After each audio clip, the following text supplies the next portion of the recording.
Hello.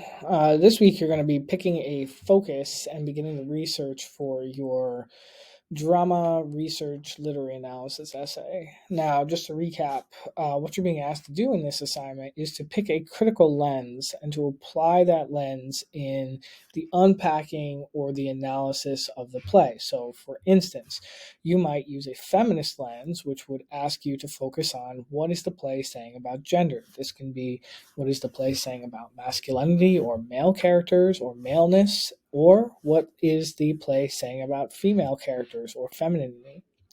Another example is you might apply a Marxist lens, which would ask you to think about what is the play saying about social class or economics, or what is the play saying about capitalism.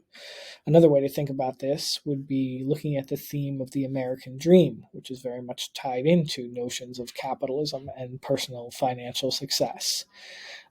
You might also take a look at what is it that the play is saying about human psychology. Is there a depiction of mental illness in the play that perhaps you want to focus on?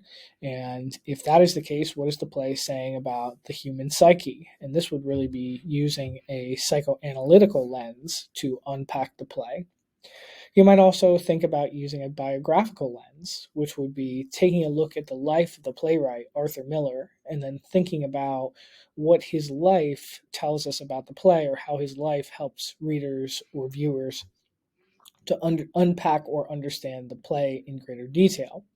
Whatever it is that you do, you're going to select one of those entry points, not all of them. You're going to select one of those entry points and use that to guide your writing and thinking about the play. Now, because this is a research essay, we're also going to be doing some research to help us answer these questions. What that means is that we're going to be looking at what other scholars and thinkers have had to say about the play. So we'll be using the ideas of other experts, other people in the field of literature who have written on these topics already.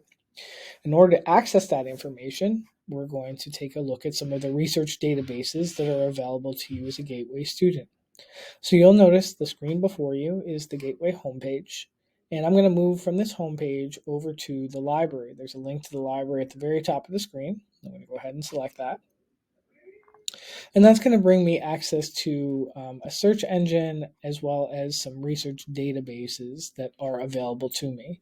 Now, just as a quick review, if you're unfamiliar, a research database is kind of like a search engine. It's sort of like a Google, but unlike Google or a general search engine, which returns all kinds of information, a research database is only going to return information that has already been deemed as credible or scholarly. So all of the information that you have access to through these databases is going to weed out all of the garbage, all of the things that are not going to be useful to you. In addition, through using these databases, you have access to information that you would not have access to using a general Google search. This is because these sources are oftentimes behind a paywall or require a subscription in order to have access to them. So I'm going to begin you'll notice that I selected articles here, and I'm going to do just a search and see what comes up if I type in the name of our play.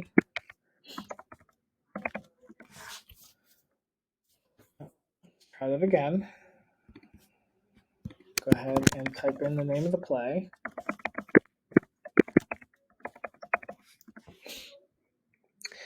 And what you'll see is that I've gotten over 3,000 results, and I'm obviously not going to be able to read through all of those results, so I want to kind of narrow my search down a little bit. First thing is that I'm only looking for short articles because I don't have a lot of time, and I'm probably not going to read an entire book. So I'm going to select articles,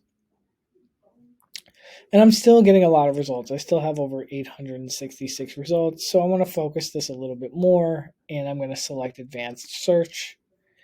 And let's say, for instance, that I've decided that I want to focus on what the play is saying about gender. So I'm going to go ahead and type gender in. So I have the play title and then any other field that is going to come up related to the topic of gender. I'll go ahead and hit search. And you'll see that actually narrows things down quite a bit. I now only have 19 sources that I need to take a look through. And these are all articles that are going to relate to the topic of gender as it appears in Arthur Miller's play. So this first article is called Post-War Masculine Malaise. So this is referring to the Second World War, and is probably going to give us an analysis of how the play is reflecting changing gender dynamics that happened after the Second World War. Let's see what else we have here. Just kind of scrolling through and seeing what we find.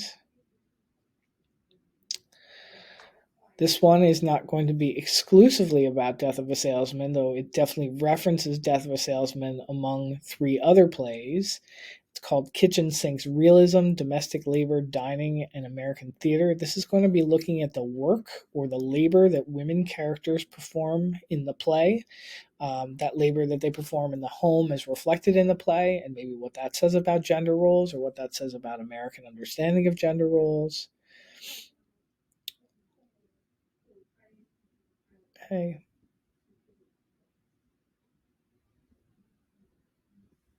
And we can continue to look through and see what we come up with.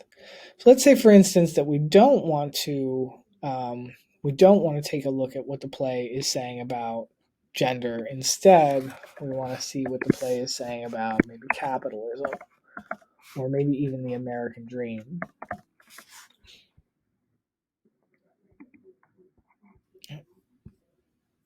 I need to return to a new search here.